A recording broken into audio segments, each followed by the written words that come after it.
Olá pessoal, nós vamos complementar então agora aqui a parte teórica ainda de fundação direta, né? Vendo agora o caso de sapata para um pilar que está colocado exatamente com uma face na divisa do terreno, né?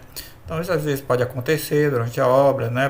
Durante o projeto, né? Necessidade desse pilar, né? Ele não pode avançar muito aqui, pode atrapalhar circulações, etc. E o projetista então é obrigado a lançar um pilar com nessa posição aqui, facejando com a divisa do terreno. Então, evidentemente, nessa situação aqui, né, estão vendo aqui o pilar churiado aqui, não temos condição de fazer uma sapata cujo centro de gravidade da sapata esteja coincidente com o centro de gravidade do pilar, né?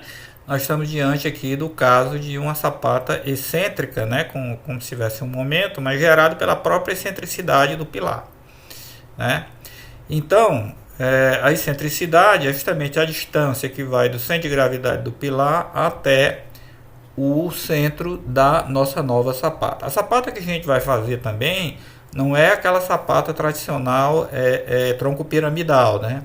Vamos fazer uma sapata parecida como a gente fez para as sapatas associadas, né? Usando o recurso da viga de rigidez, tá? Mas que só tem esse pilar, né? E o pilar está excêntrico em relação ao centro de gravidade da nossa sapata. Então a sapata vai ter uma dimensão AS, BS, mas vai ter aqui uma viga de rigidez, né? Na direção horizontal aqui ou na direção longitudinal. Tá? Essa viga de rigidez pode ser dimensionada com aqueles mesmos critérios, né, que foram adotados lá para a sapata associada, né? O BW, somar aqui mais 20 centímetros para cada, mais 10 centímetros, né, para cada lado, tá certo? Para a obtenção então da sua largura, etc. A altura também da sapata pode ser dimensionada pela questão da sapata rígida também. Mas o que mais importante aqui é saber o que está acontecendo, né, quando a gente cria essa excentricidade aqui.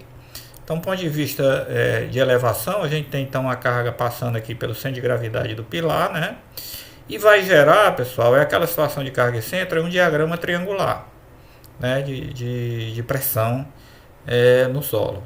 O que a gente tem que garantir é que esse diagrama ele vá passar do meio da sapata, do centro de gravidade da sapata, para a gente garantir aquela hipótese de ter pelo menos 50% da seção comprimida, né, que é uma condição prudente, né, para não deixar apenas a sapata parcialmente comprimida com menos de 50%, que pode ser perigoso, né? Uma situação de equilíbrio precária, né? Então é melhor a gente garantir que vamos ter mais de 50% da seção. Então essa garantia se dá de tal sorte que a excentricidade, né, que é esse valor aqui, tem que ser menor do que o AS sobre 3, né? Para garantir então que mais da metade vai estar comprimido. Isso a gente viu quando a gente deu sapata isolada, né, com excentricidade numa única direção, que é o caso aqui. Então, dessa condição aqui, né, nós podemos tirar que o AS, né, tem que ser menor do que 3 vezes a excentricidade. Então, como a excentricidade é conhecida, você tem que o seu AS limite, né, vai ser 3 vezes essa excentricidade. Então, você vai para a situação de AS limite ou um valor um pouco maior, para não pode usar um valor menor, né, do que esse aqui, tá? Perdão, não pode usar o AS, ele tem que ser maior ou igual a 3 vezes a excentricidade, né? O AS maior do que 3 vezes essa excentricidade, para poder garantir então que nós vamos ter 50% da seção comprimida.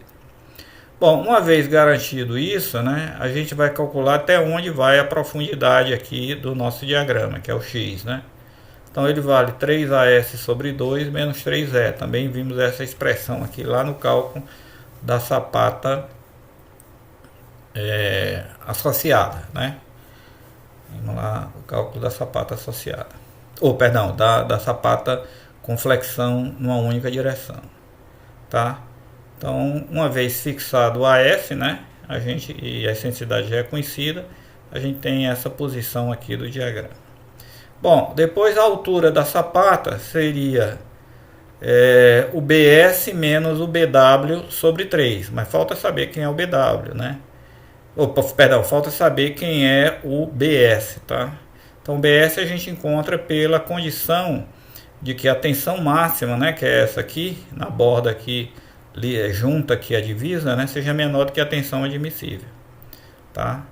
E a tensão máxima também, quando a gente viu lá no caso da sapata isolada, né, com flexão na única direção, ela vale 2P x sobre BS. Como o x já foi determinado aqui, né, fica como incógnita apenas o BS. Então a gente encontra o BS encontrando, portanto, as dimensões da nossa sapata. Com as dimensões da nossa sapata, o BS conhecido, a gente encontra quem é a altura da sapata para obedecer à questão da sapata rígida, né? Então fica tudo geometricamente determinado. O BW, como já disse, seria o B do pilar mais 10 centímetros para cada lado, não menor do que 50 centímetros, né? Teria a nossa viga de rigidez. Bom, agora a questão da armadura longitudinal da viga de rigidez. Como é que é o esquema estático aqui da viga de rigidez, né? A viga de rigidez tem uma carga que é do pilar, na verdade não é uma carga concentrada, é uma carga distribuída aqui ao longo do A do pilar, né? E a carga que seria a reação do solo, que seria o Q máximo, né? Que seria a carga máxima, que vai ser o valor da tensão máxima, que é igual a tensão admissível, vezes a largura da sapata BS, né? Vezes essa largura aqui. Então tem a carga aqui. Na verdade a carga ela vai ser triangular, né? O valor da tensão multiplicado pela constante que é a largura BS da sapata. Então gera exatamente um diagrama triangular desse tipo aqui.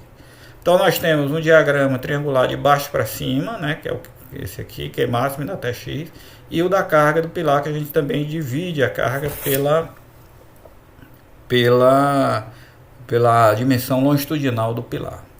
E aí, pessoal, isso vai resultar num diagrama mais ou menos desse tipo aqui, o diagrama de momento fletor, né, dessa viga aqui alta equilibrada, né? Na verdade a viga está alta equilibrada, porque só tem uma carga aqui, a reação do solo. Ela está alto equilibrada, né? Porque a resultante desse triângulo ela vai passar exatamente aqui pelo eixo do pilar. Então fica as duas cargas iguais aqui. Isso aqui garante o equilíbrio, né? Então isso vai me dar um diagrama de momento desse tipo. E o momento máximo a gente vai calcular aqui para essa posição x1 de novo, né? Que é essa posição que vem daqui, da origem do diagrama, até também 0,15 do A do pilar, né? Então, nós teríamos que o x1, que é essa distância aqui, vai ser o x, né, que é essa distância aqui, menos 0,85 do A do pilar. Por que é 0,85 do A do pilar? Que aqui seria o pilar todo, né, que tem daqui para cá é 0,85. 0,85 mais 0,15 dá umas vezes o A do pilar, que é efetivamente essa distância. Então, daqui para cá é 0,85. Então, pegamos o x menos 0,85 do A do pilar, a gente acha o x1.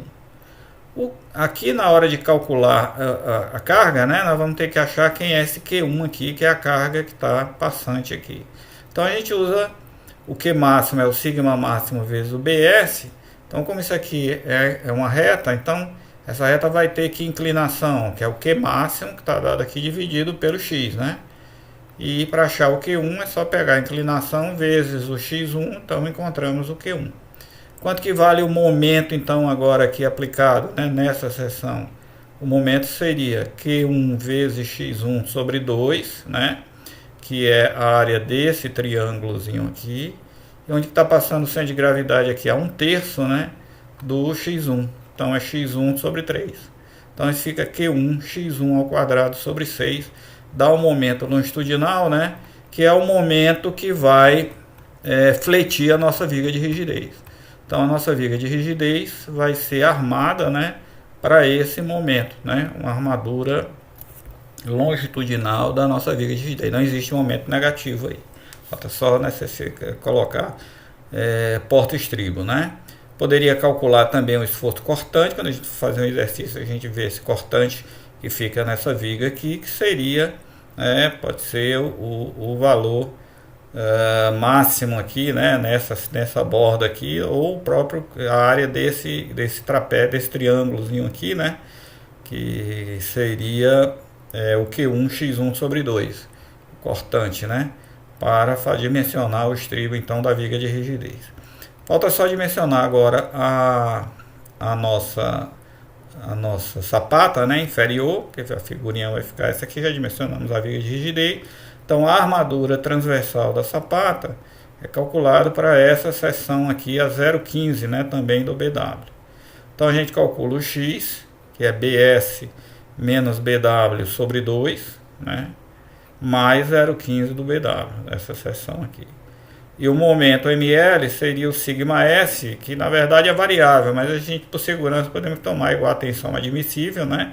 Que seria a tensão máxima, sigma S igual a sigma máximo, que ele está sugerindo aqui, vezes x2 sobre 2, tem a distribuição uniforme aqui de tensões, né? E aí achamos o momento M, que vai dimensionar a nossa seção resistente, que seria de 1 metro, né? Esse momento é por metro, vezes a altura, com a seção retangular de 1 metro pela altura da sapata. Com isso a gente encontraria a armadura transversal. Então essa é a forma, né, de calcular esse caso da sapata de divisa, né, isolada, como a gente está colocando aí, tá? Essa situação ela é admissível, tá? Como eu disse, desde que a tensão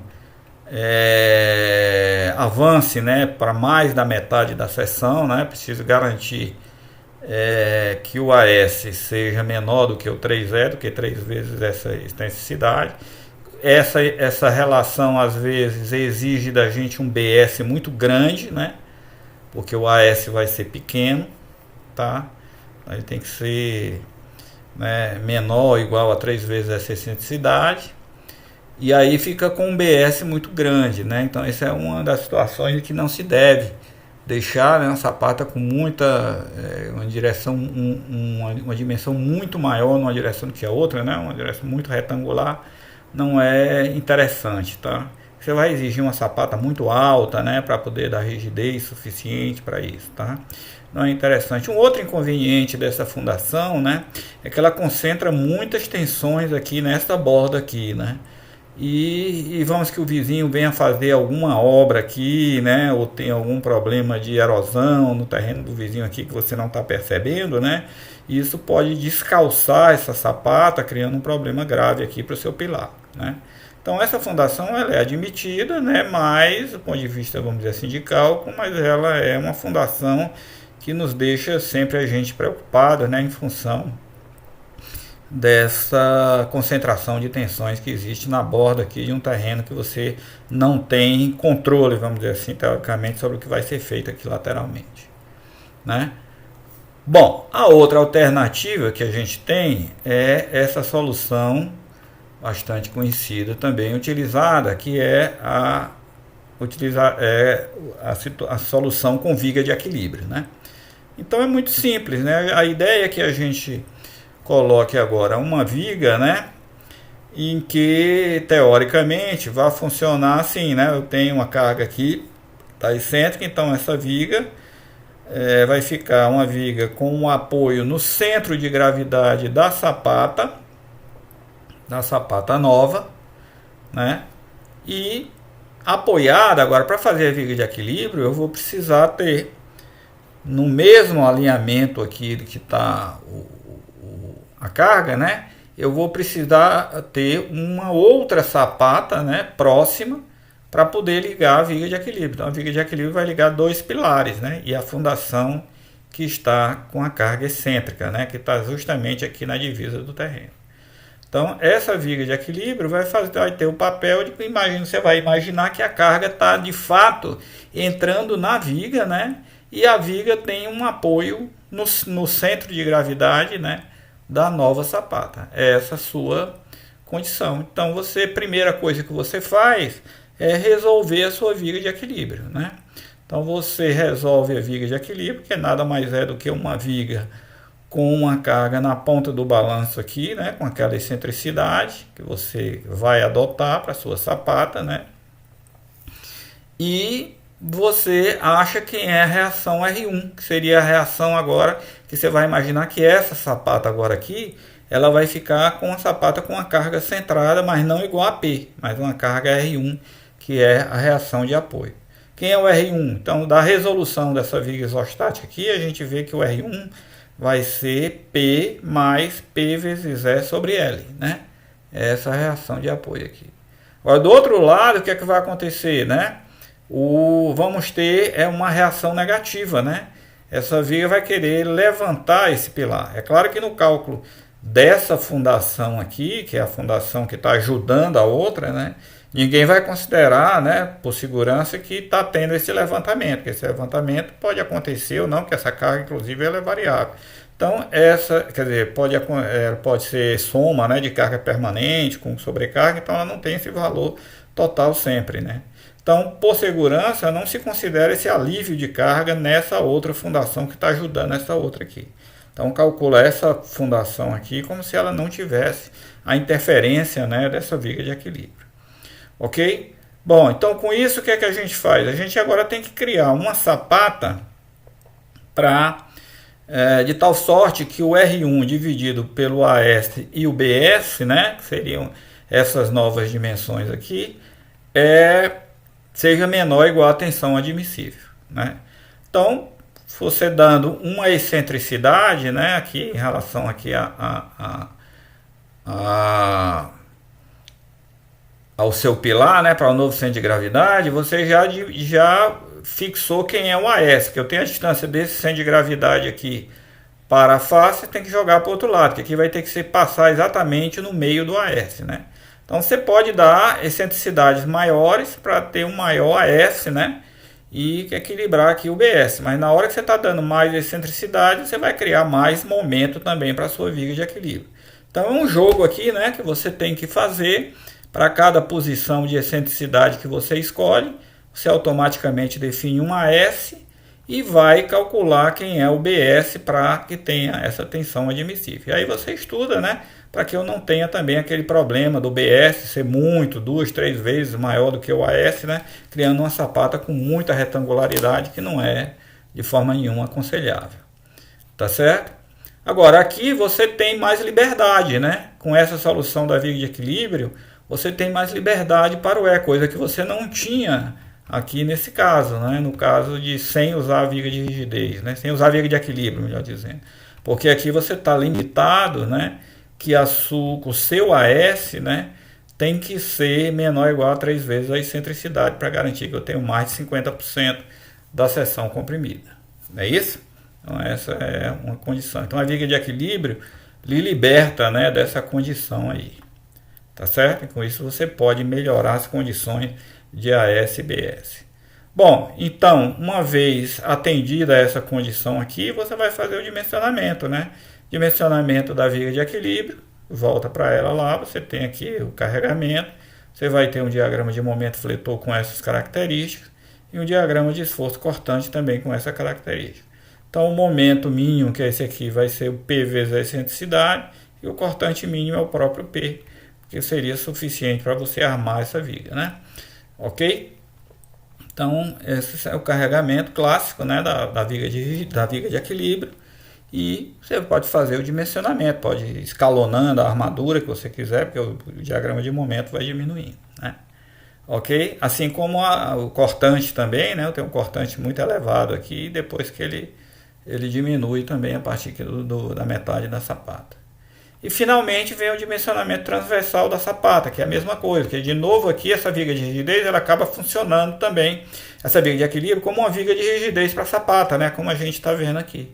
Então a sapata não é aquela sapata clássica também, tronco piramidal, né? Ela é exatamente como se fosse também a viga, a sapata que a gente viu lá nas sapatas associadas, né?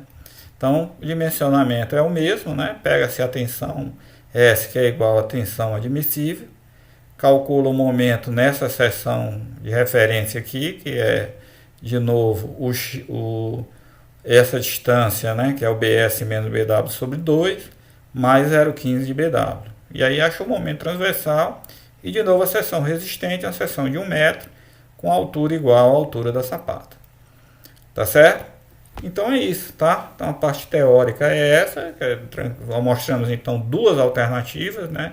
Fazendo a sapata isolada, mas que eu tenho limitações para o valor de AS, né? E a viga de equilíbrio, que nos liberta, né, dessa condição, mas para ter a viga de equilíbrio, né, eu preciso ter um pilar aqui, né, no mesmo alinhamento do outro aqui, né, no mesmo alinhamento da excentricidade, portanto, perpendicular aqui à divisa do terreno, né, para ajudar a retirar, né, essa excentricidade, trazendo a carga para o centro de gravidade da sapata que você vai projetar. A sapata obrigatoriamente com uma face aqui na divisa do terreno. Ok? Nós vamos complementar depois com outros vídeos com exercícios então.